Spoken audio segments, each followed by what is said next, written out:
Good morning, everyone. Welcome again to the National Institute for Occupational Health, the NIOH's webinar. And this webinar series, we are pleased to say, is done in collaboration with the National Economic Development Labour Council, NEDLAC.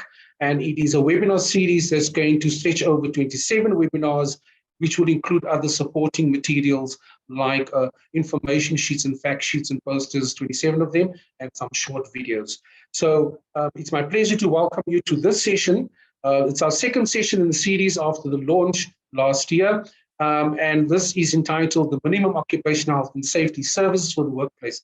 Without further details, or rather further delay, I just want to say a few very quick words to our attendees. Please, your microphones are not activated. Your hand raising function is not activated either, so please lower your hands. Please type all of your questions in the question and answer box. You will see the two speech bubbles at the bottom of your Zoom box, your Zoom screen, your main Zoom screen, and that's where you type your questions, where our speakers and non-speaking panelists will answer your questions. And also, you do not have share screening facilities, so please just stick to those house rules. And without further delay, I'm going to introduce the panelist who's going to address this broader theme of minimum occupational health and safety services for the workplace. And we will be discussing what workplace stakeholders need to know on minimum occupational safety services. So our first speaker is Dr. Odette Volmink. And she will speak to the issues related mainly to professional categories of people involved in our workplace health and safety. We also have Professor Zinkulu Zungu. He will speak to the role of regulators, the enforcers and so on at a regulatory and legal level. And then we will have Ms. Michelle Morgan. She will speak to the stakeholders category of workers and employees. And then finally, we have our guest speaker and panelist, Mr. Puleng Nele from the National Union of Metal Workers South Africa, NUMSA, and he'll speak to, he'll speak to the employees and workers section, and our colleague Michelle Morgan will speak to the employer section. Correction on that. And without further ado, I'm going to ask our panelists to join us, please, and to open up their video links, or if they're okay with their photographs, that's also fine. And I'm going to ask the first question to Dr. Odette Volmink. And before I ask the question, so to our attendees and our participants, our audience, this is a panel discussion format. We will not be having any PowerPoint presentations, so I'll be asking questions of our panelists. So the first question to Dr. Odette, it's a bit long, Dr. Volmink. When you start with providing minimum occupational services, if you do not have an occupational service in the workplace, over to you, Odette. If you could unmute, Odette. Thanks, Asha. I think the best place to start with regards to guidance is the Occupational Health and Safety Act. This gives quite good guidance in terms of what services are necessary. And it puts the onus on the employer to provide these services. Under the Occupational Health and Safety Act, there are certain regulations that gives more specific requirements to the employer where workers are exposed to certain hazards in the workplace, like noise-induced hearing loss regulations, specifies what needs to be done when workers are exposed to noise above 85 decibels. And then there's also certain regulations that applies to specific industries, like the construction regulations that gives guidance on the specific requirements for different types of work, like excavation or demolition or such, etc. So it's important to also remember that occupational health services are preventative services. And these services are responsible for advising both the employer and the employee on what the requirements are to maintain a safe and healthy working environment. And this requires a multidisciplinary approach that doesn't need to only address the health issues, but also must take into account the safety issues, the ergonomic issues, the psychosocial issues, and even the organizational aspects of work and the working environment. So if there's nothing in place in the workplace, it's important for companies to start implementing occupational health services. And in order to do this, a lot of planning needs to go into these services, because these services need to be tailor-made to the specific requirements of the company, even sometimes at a departmental level. It needs to take into account the type of work, processes, the type of production, what are the raw materials that are used, are the chemicals used, what are the safety data sheets of those chemicals, are there any known occupational health and safety issues in the workplace, like what accidents have happened in the past, what have been the cause of these accidents, maybe looking at the sickness absence of the employees, but also taking into account the characteristics of the workforce, what gender predominates, maybe there may be a common occupational issue, and all these things must be used in planning the services out effectively and specifically for that company. Thanks, Ashraf. Thanks for that. So just a follow-up question, and I'm going to combine. Suppose there's been an occupational service, and the second part is, while the entire Health and Safety Act is important and needs to be complied with, what are some of the quicker and priority aspects that employers and employees can implement? Okay, thanks, Ashraf. You know, it's always important to sort of start this out by doing a health risk assessment. And it's almost like a situational analysis, and oftentimes done as a walkthrough. It can include health and safety representatives, employer representatives, the manager or a representative of the employer, as well as employee reps. And the main purpose of the health risk assessment is firstly to identify the occupational hazards in the workplace and which workers are affected or could be exposed to these hazards. Hazards can be physical hazards like noise and vibration and temperature and lighting, or biological hazards like COVID was to healthcare workers. It can be ergonomic or psychosocial hazards. And it's important that you not only identify the hazards in the workplace, but also the level of risk. Is it mild risk to the workers, moderate or even high level of risk? And also what controls are in place to mitigate these hazards? And are there any additional controls that possibly could be added to ensure that these hazards are minimized as much as possible? It's also important to, in an occupational health service, to provide information and training to workers, because it is a worker's right to know about the hazards and the risks that they are exposed to in their working environment. The employer also needs to provide for health assessments, and these health assessments often look at early health effects that could be related to the specific exposures in the workplace. And it also looks at the suitability of the worker to carry out certain job functions, because there could be workers who are particularly vulnerable to certain exposures in the workplace. The service also needs to address safety needs and look at the prevention of accidents in the workplace by identifying the risks of accidents and also putting in controls in place by having first aids and also being prepared for emergencies that could arise in the workplace. Thanks, Sasha. Thanks for that. Let me move over to Michelle Morgan. Michelle, what is the low-hanging fruit in terms of the Act, the Occupational Health and Safety Act, that employers need to implement? Michelle? Hi, Ashraf. Thank you so much. So basically, every workplace needs to have a copy of the OSH Act. It needs to be available and accessible to all staff. The workplace must also have a health and safety policy. It's like a SHE policy.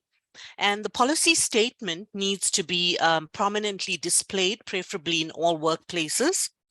Legal appointments are very important in terms of the Act, and these include Section 16.2 appointments, first aider appointments, fire wardens, health and safety reps, etc.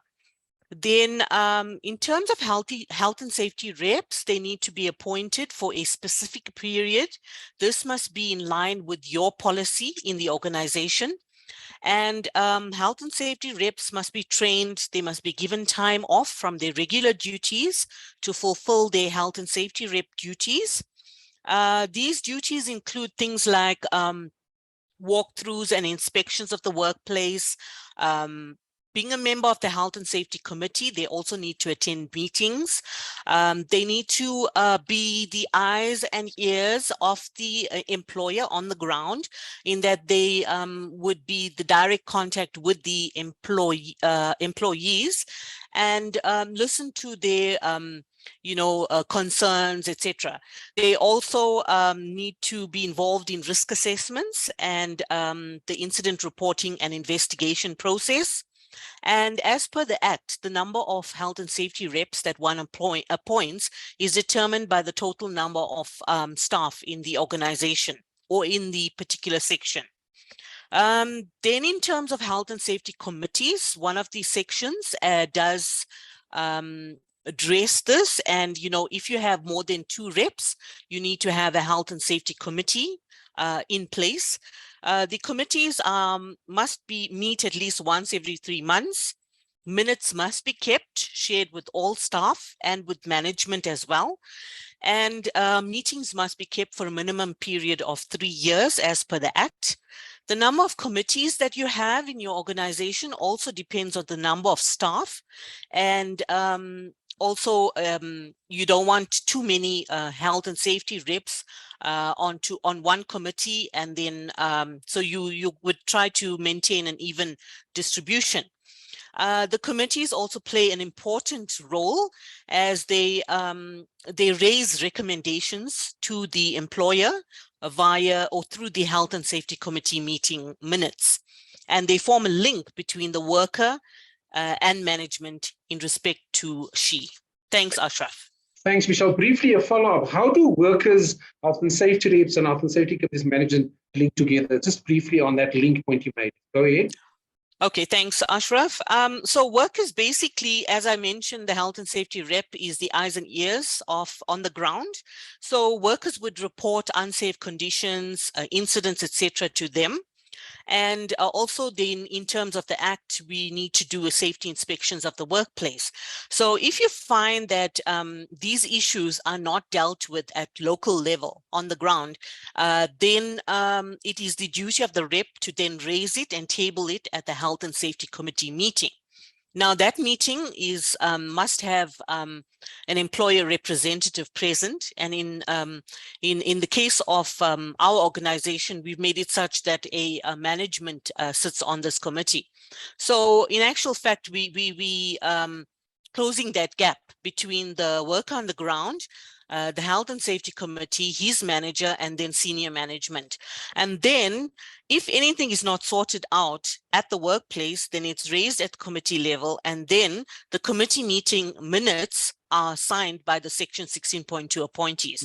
So we're closing that gap, and therefore we maintaining that nothing goes undealt with. Thanks. Thanks, Michelle. So on the health and safety prevention point, accidents and incidents can happen. Workers get injured. What can be done to address this? Okay, thanks, Ashraf. To start off with, based on the number of employees, you would have first aiders appointed in your organization. You would also have first aid boxes or first aid kits, and these first aiders would be trained. So if there are minor injuries, the first aiders probably can take care of that and assist first hand.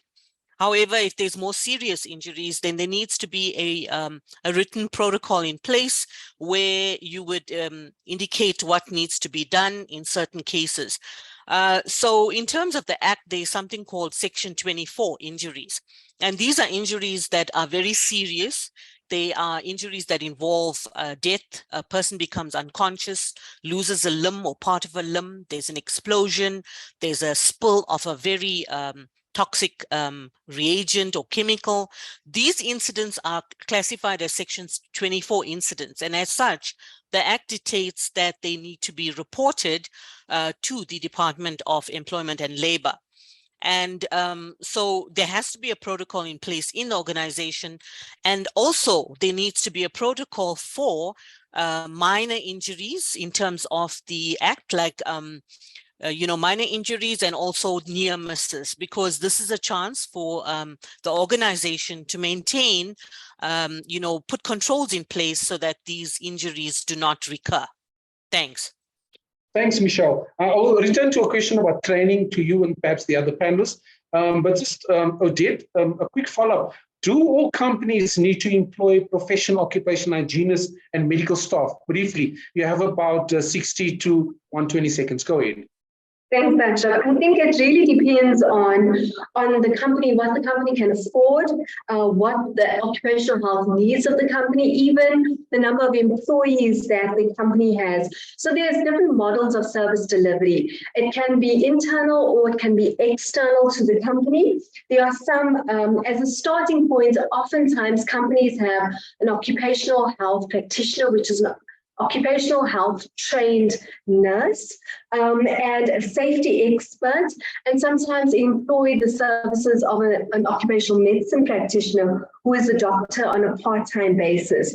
But then there are other models that include contracting private occupational health services. You can also have these mobile clinics that come to the company, and there also are contracted GPs that are trained then in occupational health, that have occupational health practices that could see employees from workplaces. But it's important, and there's some like the mining industry that have a whole multidisciplinary team on site. But it's very important to whatever service the employer uses, they need to have, it needs to be integrated within their occupational health system. So this needs to be evaluated, monitored, so that there could be continuous improvement of the system, looking at elimination of controls being the end point, and not taking the risk. A quick one on informal, unorganized workers. I mean, how do we address that? I need to move on to Prof. Zungulu Zungu. Okay. Well, the informal workers, they are services for informal workers are very scanty, if there are any. And we know that truthfully, occupational health services are available for maybe 10% of all workers globally. So it's a global problem, and particularly even more so in the developed country where, and a lot of our GDP is contributed by the informal economy. So there has been a push with the WHO, the International Labour Organization, to have universal basic occupational health services for all workers. And this is something that does need to be addressed.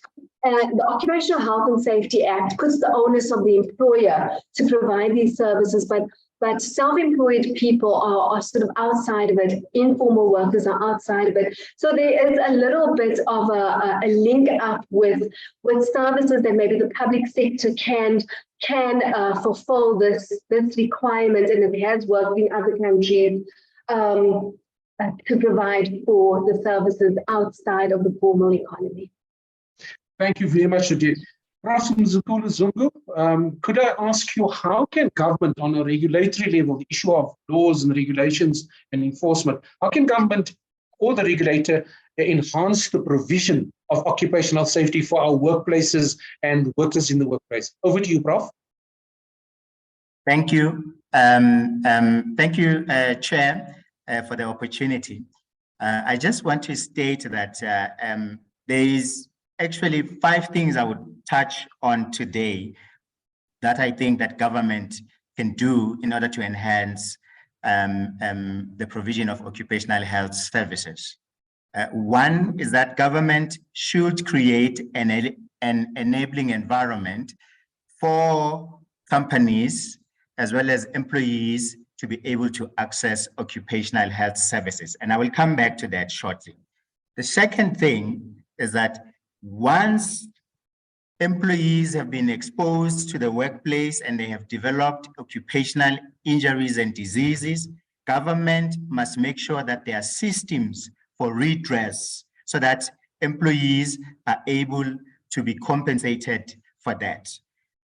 The third thing I want to touch on, occupational health and safety is a very huge component or contributor to our public health diseases that we find in our country and across the globe. And as such, it is important that government creates a system where we can be able to measure the burden of disease that is caused by occupational diseases and injuries. And that can be done through having public health surveillance systems in place for us. So that's the third thing. The fourth thing that I want to touch on today is that government also must assist and work with all stakeholders in the workplace to create capacity for OHS. And we'll come to that as well. And finally, to say that government must always keep up with what's happening globally and internationally in terms of best practice, keeping up with what the International Labour Organization is recommending for the workplace. But going back to the first point of enabling environment quickly, is that in order for government to have this enabling environment for OHS, you need to have a committed leadership in government. And this committed leadership includes both political leadership as well as, senior civil servant in terms of the policymakers, administrators. Those are very key to us having an occupational health service, because without this committed leadership, which operates within ethical principles and moral behavior, because the ethical principles and the moral behavior is going to make it easy for those in government to take the hard decisions required to protect those who are vulnerable and exposed to occupational exposures, and of course, then developing injuries and diseases in the workplace. And secondly, following up on this enabling environment, is that the government, politicians as well as administrators need to have conviction and courage to make tough decisions about the health and safety of all workers, not just those in the formal economy, but those in the informal economy as well. Those in the formal economy, we must think about those who cannot afford the small and medium enterprises. So government needs to play a role there and not close their eyes. But despite all of these that have the qualities that I've listed above, of course, government has to enact the legislation that will protect and promote the occupational health and safety of workers. And that legislation hopefully will be in line with international best practices, such as ILO conventions and recommendations. This will assist us in setting up roles and responsibilities, establishing rules in the workplace for occupational health. And over and above enacting this legislation, government should enforce the legislation. Without the enforcement, there will be no occupational health services. And government need to promote access and equity in line with the South Africa's excellent laws, such as the Constitution and all the Occupational Health and Safety Acts, including the Mine Health and Safety Act, as well as the transport laws as well. But more important, that the National Health Act, we don't talk about it much. It also plays a role in occupational health. So I think for now, I'm just gonna stop there for purposes of time. Thanks, Prof. That was quite detailed, quite thorough. Thank you for that. Briefly, my next question to you is, what are the challenges facing government in the delivery of occupational safety? You've covered some of those. Are there some final points you want to add in terms of those challenges? Over to you. Well, there are challenges that government would face as a regulator. We know that occupational and environmental health in particular have regulations which can be sometimes perceived as burdensome due to the costs, and that they can impede, investment and growth into the country. However, we expect that government does not, relegate occupational health and safety because of such, that it works with those stakeholders that are in the economy to make sure there's a balance between OHS and the cost, as well as protecting the health of workers. Secondly, we have too many government departments working in OHS, too many of them, and working in silos. That needs to be addressed. The costs to government itself, notwithstanding the technical support from development agencies, may be considerable in terms of personnel and resources to make sure that the systems are in place to enforce, as well as to allow for occupational health services to be available for small and medium enterprises, as well as those in the informal economy. But government should find the means, as is stated in the Constitution, that we will have progressive realization of such. And we should also look at the results of promulgating minimum standards that are reasonable. And government should not be afraid to enforce those and make sure that they are promulgated. The role of the of the Department of Health for small and medium enterprises, as well as informal economy, is a big challenge that needs to be addressed head on. Thank you. Thank you very much. That's Prof. Muzi Zulu, who also heads our HIV/AIDS unit here at the National Institute for Occupational Health. And I'm pleased to then bring in our next guest, and that is Puleng Nele, who's got about a decade and a half of very practical experience within the labor movement, having obviously being a qualified practitioner in occupational nursing as well. Puleng, thank you for joining us today. So, I mean, a quick question to you, Puleng, as a starter, and you may want to maybe have some flexibility with regard to my own questions as well.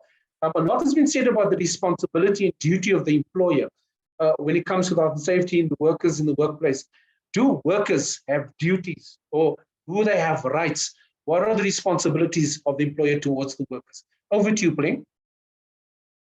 Thank you, Chair. Good morning to everybody. Yes, employees have a duty and responsibilities towards health and safety in the workplace. Section 14 of the Occupational Health and Safety Act is very clear. Although this Occupational Health and Safety Act, it's a pre-1994 piece of legislation. It is what we are using today. So Section 14 thereof is very clear that employees have a duty to health and safety in the workplace.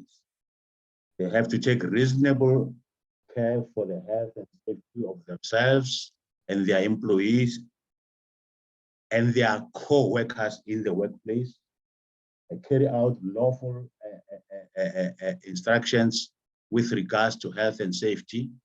Also, they've got a duty to report any unsafe act in the workplace.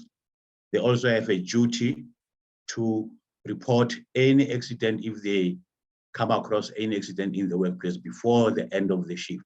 So those are some of their duties or their responsibilities towards health and safety in the workplace.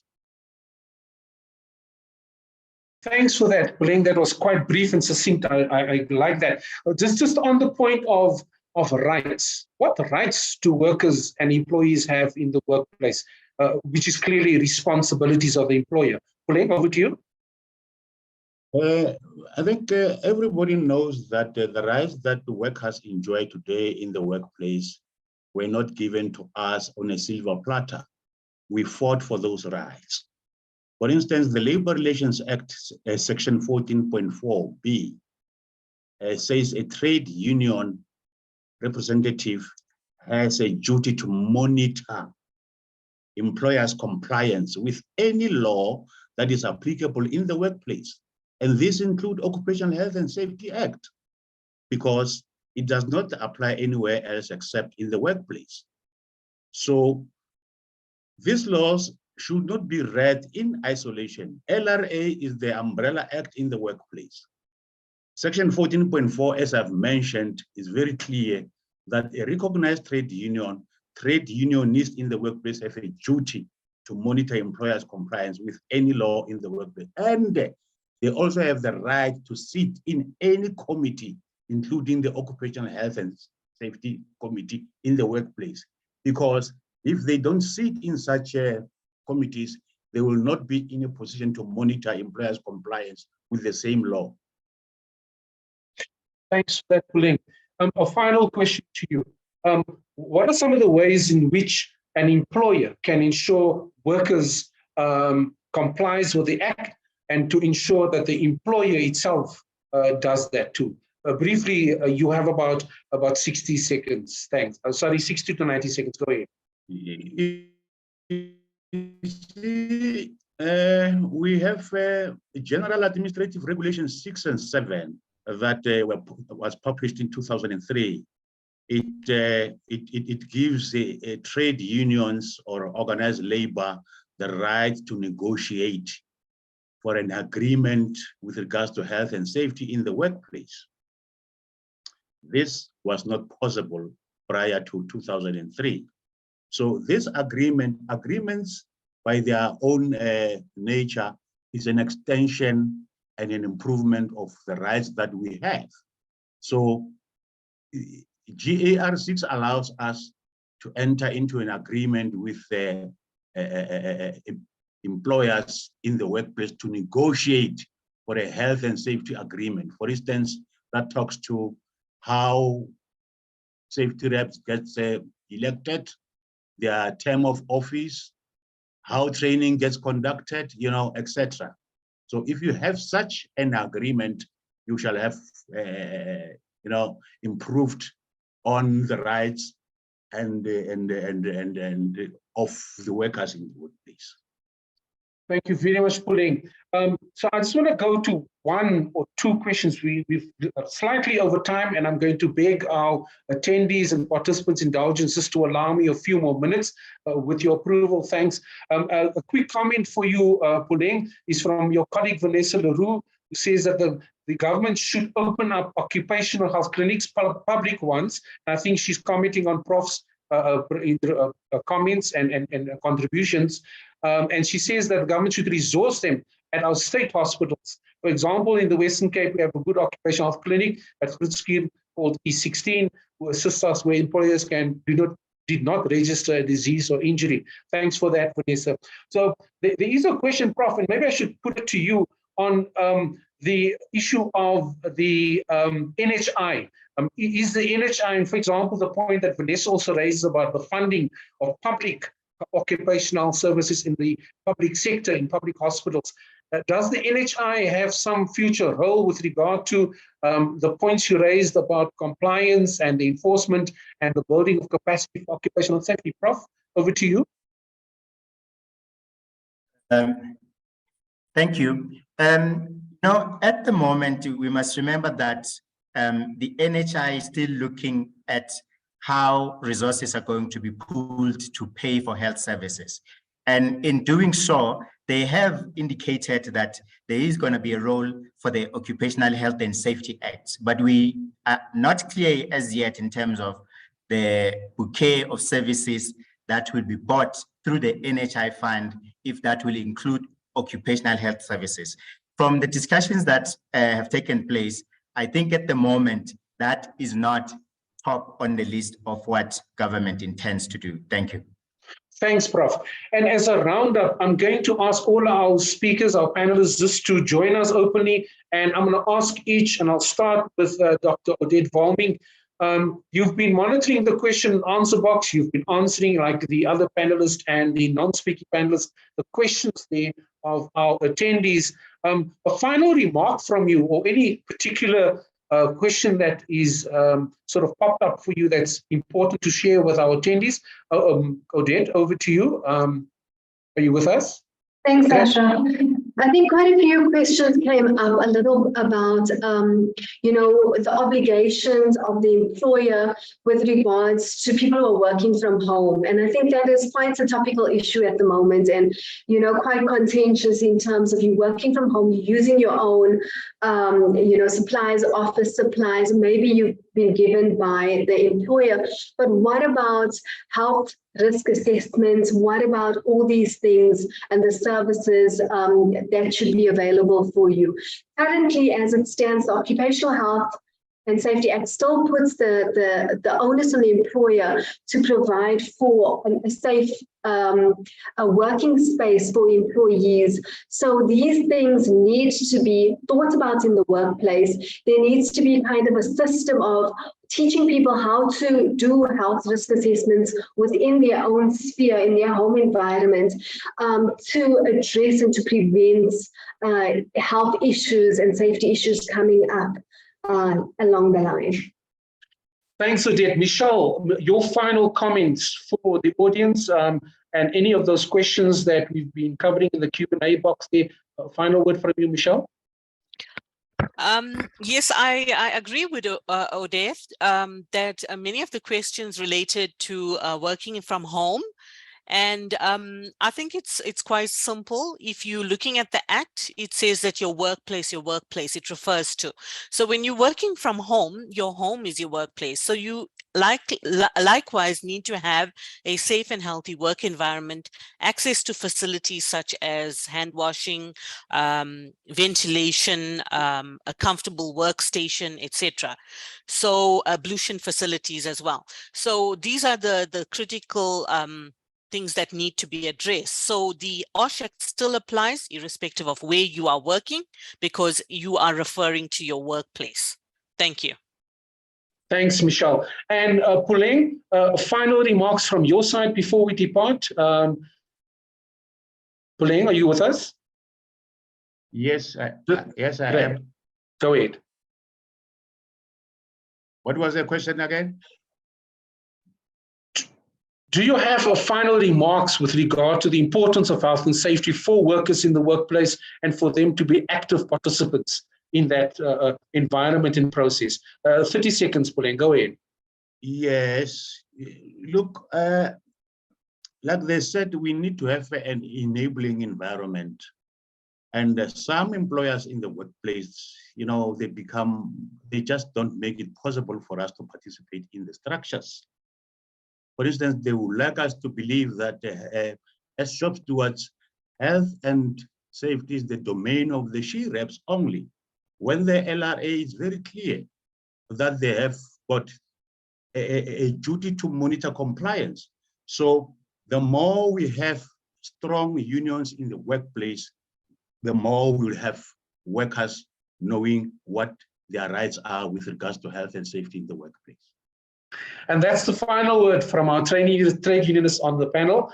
Our two medical professionals and specialists, Dr. Odette Volmink, occupational medical specialist, Professor Mzumkulu Zungu, the head of our HIV and TB unit in the National Institute for Occupational Health and Safety and part of the leadership here at the NIOH, and then Ms. Michelle Morgan, the key leader person in our SHE department here at the NIH, also serving over 7,000 employees within the National Health and Body Services. I need to say thank you very much to all of you, Dr. Volmink, Professor Zungu, Ms. Morgan, and Mr. Nele. Thank you very much for your contribution to this morning's panel discussion. And I want to thank all of our participants and attendees for the flexibility for me to go over time. And there's still a few other questions clearly we still need to answer.